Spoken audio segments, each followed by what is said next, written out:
9h33 de retour sur le plateau mbokku téléspectateurs yi ñu daal di wéyal émission bi comme ni ma ko waxee léegi rek ci deuxième partie bi en revue des titres la ñuy dem Elmat si ñu ngi lay nuyuwaat bu baax. faywaat bu baax Aïssa Diop di nuyu baax di féliciter Serigne Ñaa sama doomu ndey sama doomu baay ak May bu Pen vraiment May bu Pen moom suñu waaj yu baax léegi nag dama koy programmer nag. waaw dama koy programmer jour yi nga xamante ni. professeur Alioune Badara Sougou du ñëw kon mbokk ñi ñëw ak yéen ci lu gën a fës ci xeetu yéenekaay yi tey jii di talaata nekk fukki fan ak ñeent ci weeru octobre 2025 di nekk diggante match Sénégal ak Mauritanie muy qualification coupe du monde 2026 ñëwuñ ci direct news système éducatif sénégalais au crible de l'experte Soxna Ndiaye mooy wax nee na dëgg yàlla at yi bëri ñi ngi wax ne suñu système éducatif bi bu baax la wax na ak waaye nag gis nañ ne tey lu ñu waroon mettre à jour la ndax système bi lu ñu war a xolaat la ndax tey jii ñuy wax ni ñi ngi jëblu ci ay projets yu am solo ci vision Sénégal 2050 war nañ ci boole wàlle système éducatif bi xool niñ ko càmbaree ndaxte am nañ ay nit ñu baax a baax am nañ it mën nañ am ay trajectoire bu baax pour dal di dem ci système bu baax a baax suñu système éducatif ba tey mi ngi dal di souffrir ci ay anomalies yu bëri am nañ des mouvements d'humeur à répétition les grèves entre autres ce sont des difficultés qu'il faudrait surmonter donc yooyu yëpp tamit mu nekk loo xamante ni dañ ko war a soutenir donc Soxna Ndiaye mii moo xëyee ni moom ngeen ni ci journal Direct News. Scène internationale gouvernance et préservation des océans donc le Sénégal continue d'assurer une représentativité de haute facture sous le leadership docteur Abdourahmane Diouf ko xamle mu ngi noonu mbokk bi jógee ci Direct News. dañuy ñëw ci enquête yéenekaay ñëw nañ ci finance publique les taux de la dette mu ngi noonu ci 500 francs bi ñu teg ci image bi maanaam marché régional bu mobilisé na 450 milliards ci jamono jooju nga xamante ni Moody's mu ngi wax ne suñu yàq na suñu note bi mais ne couvre pas la dette en devise l'alerte de l'UEMOA sur le recours excessif au marché sous-régional l'équation de la dette en monnaie étrangère donc mu ngi noonu ba tey 450 milliards yi ñëw na waaye mel ni couvrirul dette bi Barthélémy Diaz ci dette bi ak taxes yi alerte na donc ñëw ci cherté wu courant bi ñoo lànk dénoncé na une injustice bu rëy ñëwaat ci éliminatoire mondial 2026 Sénégal Mauritanie 19 la tey ci en direct les Lions à l'assaut des Mourabitoun donc mu ngi noonu Mourabitoun ñu war a jàkkaarloo teg ak Lion de la Teranga mbokk yi bu ñu jógee ci dañu ñëw ci L'As quotidien yéenekaay ñëw na ci interdiction des chariots charrettes pousse-pousse à Mbour à Saint-Louis et Kaolack mu ngi noonu en tout cas kilifa yi représentant de l'État muy préfet yi tere nañ ko charrette yeeg pousse-pousse yeeg yenn barab yoo xamante ni le coup de balai de Bamba mu ngi noonu voilà mu nekk loo xamante ni daal charrette yeeg yëpp mën nañ jël seen matukaay ndaxte. Décision bi mu ngi commencé le 16 octobre yàggatul dara éliminatoire mondial 2026 Sénégal ak Mauritanie tey ci à partir de 19 ba ko kenn tardé les Lions à 90 000 de l'Himalaya donc l'Himalaya ñu war ko football 45 minutes 45 muy 90 minutes ñu fas a jon ak tey ak Mauritanie match bu Sénégal yëpp del di xaar après la consignation de 240 millions. Aliou Sall ak soxnaam mujj nañ am liberté mais sous contrôle judiciaire malgré l'opposition du parquet ànduñ ci parquet dafa amoon lu ñu bëggoon waaye juge bi deful noonu Barthélémy Diaz leader du Sénégal bu ñu bokk le pays paye aujourd'hui le prix d'une gestion imprudente mu ngi noonu voilà Barthélémy Diaz moo jàll di joxe xalaatam boobu ci situation réewum Sénégal ci koom-koom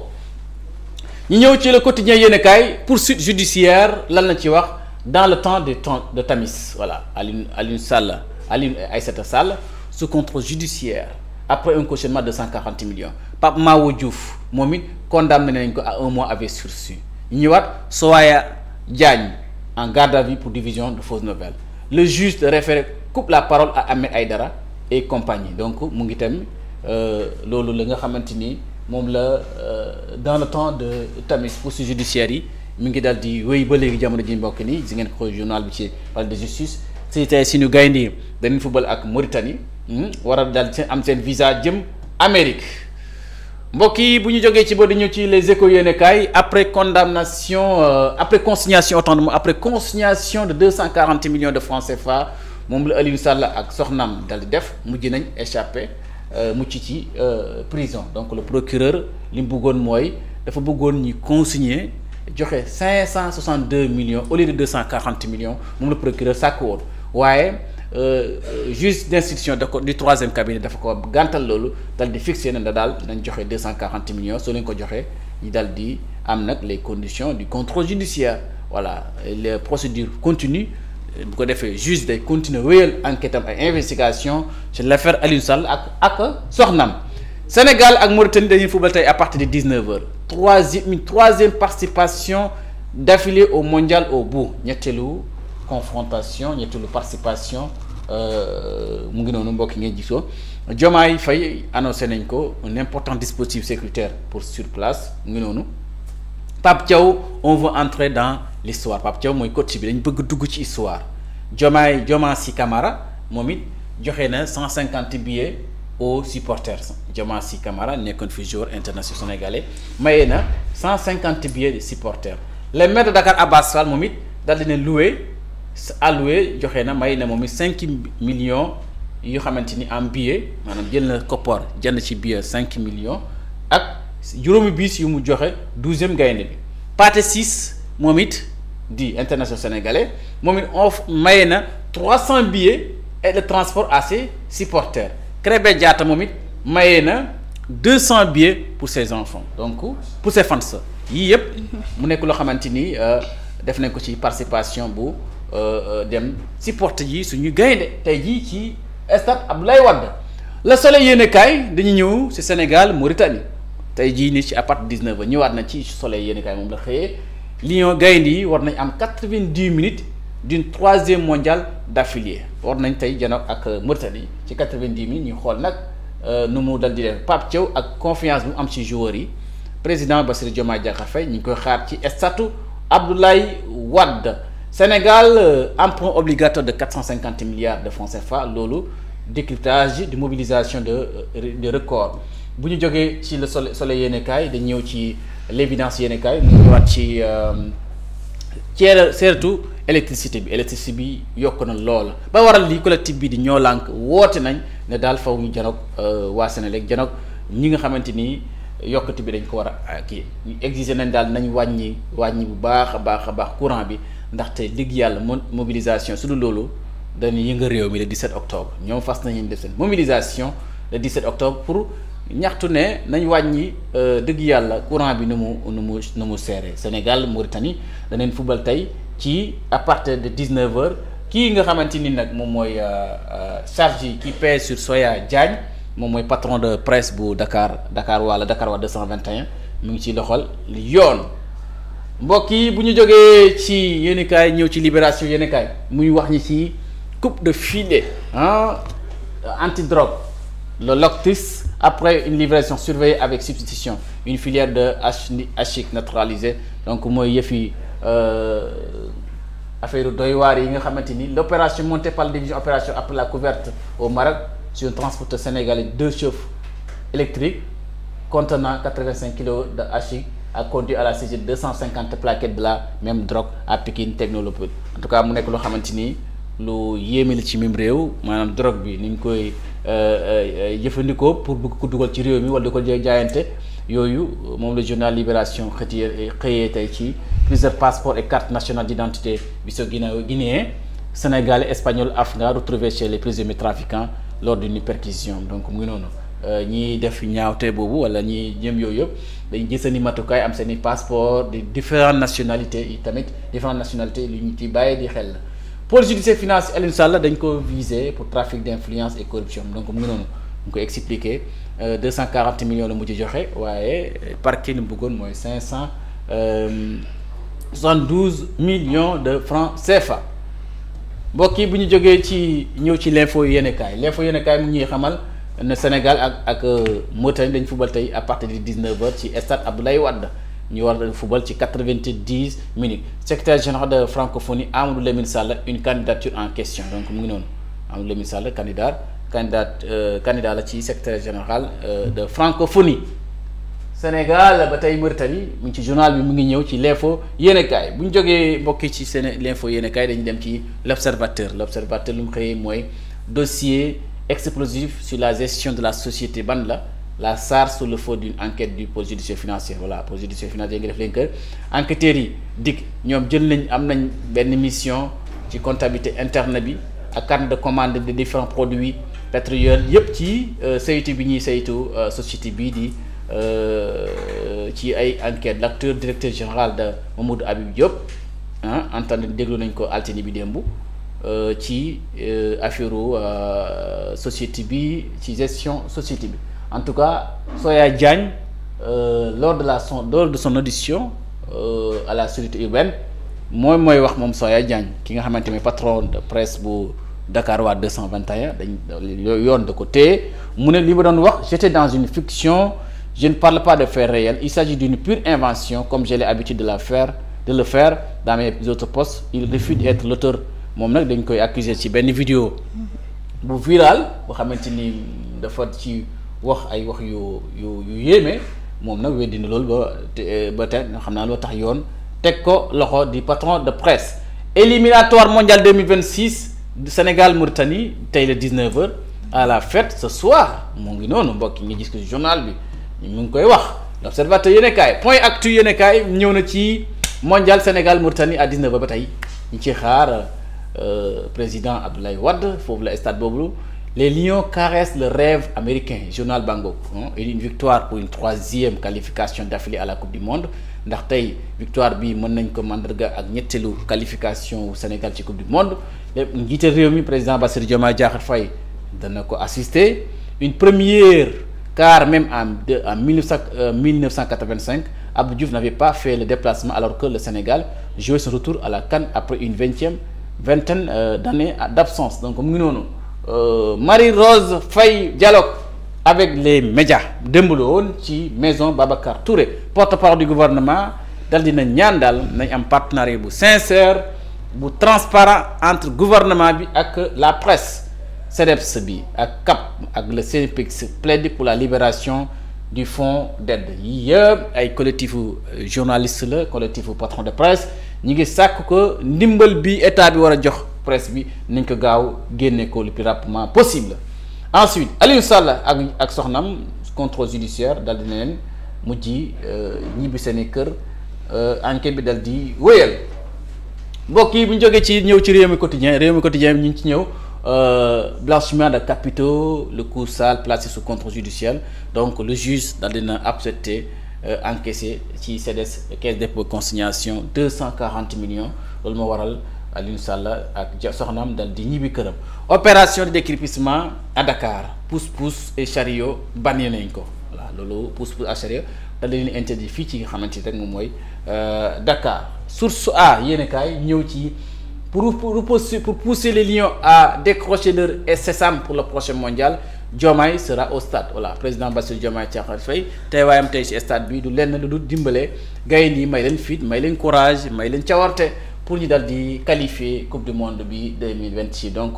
quand on a une qualification au bout on est préparé à tout pour l'obtenir, cela se jouera sur le terrain. Donc Pape Thiaw moom mooy wax bu ñu demee ba xamante ni dëgg yàlla préparé nañ pour am qualification donc dañ loolu dañ ko wane ci terrain bi joueurs yi motivé nañ joueurs yi déterminé nañ Pape Thiaw mooy wax. Décision de l'agence de notation Moody's de dégrader la note souveraine du Sénégal à CAA1 Barthélémy Diaz wax na ay dëggam waaw wax na dëggam yu métti ci lettre bi mu def mu ne décision bi bu ñu ko jàppee lu simple la waaye li ñu mën a wax rek mooy gouvernement bi nga xamante ni amul gis-gis amul vision bu ñu fàttali ko na 2024 premier ministre Ousmane Sonko premier ministre du Sénégal moo waxoon ne Sénégal am na ay bor bu fa làqatu te yooyu jur na ay conséquences moom lay nit ñi di dund donc loolu muy dëggal li décision Moody's bi. Division de fausses nouvelles, discours contre aux bonnes mœurs, Soya Diagne di patron de presse Dakarois 221 en route pour l'hôtel 0 étoile donc mu ngi noonu de mu ngi ci yoon ko téye ba tey ñëw ci cessation média de toute exploitation de la licence Africa 7 astreinte de 500 000 francs par jour de division lii mooy waa Africa 7 moom la ñu wax nañ dakkal seen division bi su dul loolu chaque jour bu nekk dañ fay 500000 bu ñu continuer ndaxte yoon daan na leen ne moom Africa 7 ñoom moomatuñ ko la main très lourde du juge très référé lii le journal bi source A dal di xamle mbokk bi ñu jógee ci loolu ñëw ci tribune yéen kaay bu Bougane Gueye Dany mu ngi ñëw ci pour la crédibilité du Sénégal la ci wax dette cachée 5 milliards des ex-détenus 8 milliards des sinistrés nay leer existe la lumière donc mu ngi noonu loolu le journal bi xëyee ne dette cachée bi daal ak li nga xamante mooy juróomi milliards yi ñu joxe ex-détenus 8 milliards yi ñu yóbbu Bakel yooyu yëpp nag dañ bëgg mu leer le journal bi xëyee donc mu ngi noonu Aliou Sall jëw naa ci Aïssata Tall Sall mu jël nañ ko nommé premier vice-président du réseau parlementaire sur la Banque mondiale et le FMI donc Aïssata Sall am na nomination bu bees moom mooy di présidente du groupe parlementaire Takku Wallu ci assemblée nationale am na nomination bu bees mbokk ñi ñëw ci Walf Quotidien yéeni kaay cherté du loyer gis nañ ne dëgg yàlla dëkkuwaay bi dafa cher une bombe à retardement impossible d'avoir un logement décent à moins de 250 000 francs loolu et Elimane Sall président de l'association pour la défense des locataires les choses tendent vers la catastrophe ndax mbir yi day gën a tar day gën a cher donc loolu tamit lu ñu war a xoolal la pour réclamer leurs milliards à l'État des cheminots retraités bloquent le train à Thiès donc mu ngi noonu cheminots yi daal bloqué nañ train bi à Thiès assise de l'entreprise 2025 le patronat se mobilise pour la souveraineté économique le Walf Quotidien dal de xamle malgré l'interdiction les élèves continuent de manipuler le téléphone à l'école voilà Bamba Guirassy moo ko waxee woon ne interdiction téléphone yi du ñëw ci école yi waaye yooyu yëpp élèves yaa ngi dëgër bopp andi téléphone yi yooyu yéen kaay ñëw nañ ci la Africa 7 la justice ordonne l'arrêt immédiat de l'exploitation illégale de la chaîne donc Africa 7 wax na ne dakkal leen bu leen diviser ndaxte yéen a ngi diviser illégalement loolu la journal bi yor yéen kaay dal di xamle yor ba tey ñu ci ñëw dialogue presse gouvernement la ministre Marie-Rose Faye mu ngi ñaan que nañ am presse bu libre am presse bu responsable moom kii di xamante mooy nouvel porte-parole gouvernement bi daje nag presse bi pour wax leen carrément importance bi nga xamante moom la information am insiste na ci moom ba tey madame la ministre di wax ne dëgg yàlla presse bi ci taxawaayam ci économie taxawaayam ci luy taxawal tabaxal réew yooyu yëpp dañ ko war a renforcer am benn confiance diggante ñoom ak état ba tax ne loolu moo waraloon comme te wax ak patron de presse yi affaire judiciaire Mao Diouf moom it adjoint porte-parole de l'Alliance pour la République am na sursis Soya Diagne dañ ko mujj téye Aliou Sall et Madiambal Diagne au cœur des enquêtes di yëpp ay taskatu xibaar la ñoo Soya Diagne taskatu xibaar la Mao Diouf moom it mën na nekk ak Aliou Sall ak Madiambal Diagne donc qualification mondiale 2026 les Lions en quête de gloire mbokk yi lii lañ leen indiloon tey ci talaata bi nekk fukki fan ak ñeent ci kanam léegi rek après bi ñu jógee fii ci fajoru bi plateau spécial war a reporter match bi diggante Sénégal moo tëdd dara leen ci ump de 11h ba 21h ba match bi jeex a jàmm merci beaucoup mbokki et excellente journée. jërëjëf Elmat am na solo bu baax a baax revue des titres bi comme ni ñu koy defee saa su nekk mbokk yi ñu jaajëfal itam ñi nga xam ne ñoo ñu doon seetaan di ñu bàyyi xel fépp fu ñu mënta nekk ci réew mi Maymuna Diédhiou ñu ngi koy daal di nuyu Momo Thiané Ndour nuyu nañu ko Khady Ndiour ñu ngi koy nuyu bu baax Maurice Alphonse Carvalho itam nuyu nañu ko Baye Falsar ñu ngi koy nuyu di ko jaajëfal moom itamit bu baax a baax di kontaan Maymuna Diop itam nuyu nañu ko Moussa Diop ci États-Unis itam fàttewuñu ko benn yoon ñu ngi koy nuyu di ko jaajëfal encore une fois bu baax a baax mami Nichou Diouf nuyu nañu ko maam Thierno Touré ñu ngi koy nuyu bu baax a baax di leen ziar mbokk yi di bëgg loolu encore une fois comme ni ñu ko waxee rek jaajëfal leen fépp foo leen mënti nekk ci réew mi ñu ngi leen di jaajëfal amoon kontaan ci ak mbégte bu baax a baax toogoon fii nag di amal émission fajaru comme ni ñu koy defee lundi ba vendredi bu 6h30 jotee jàpp 10h ñu ci ànd ak yéen bëgg nañu loolu encore une fois jaajëfal Abdou Fall le médiateur ci caméra bi jaajëfal Mansour bi tey ñoom itam ci jàppandal bi ba ngeen ñu mën ñoo xool fépp fu ñu nekk ci réew mi comme niñ ko waxee ci programme bi léegi rek buñ jugee ci émission fajaru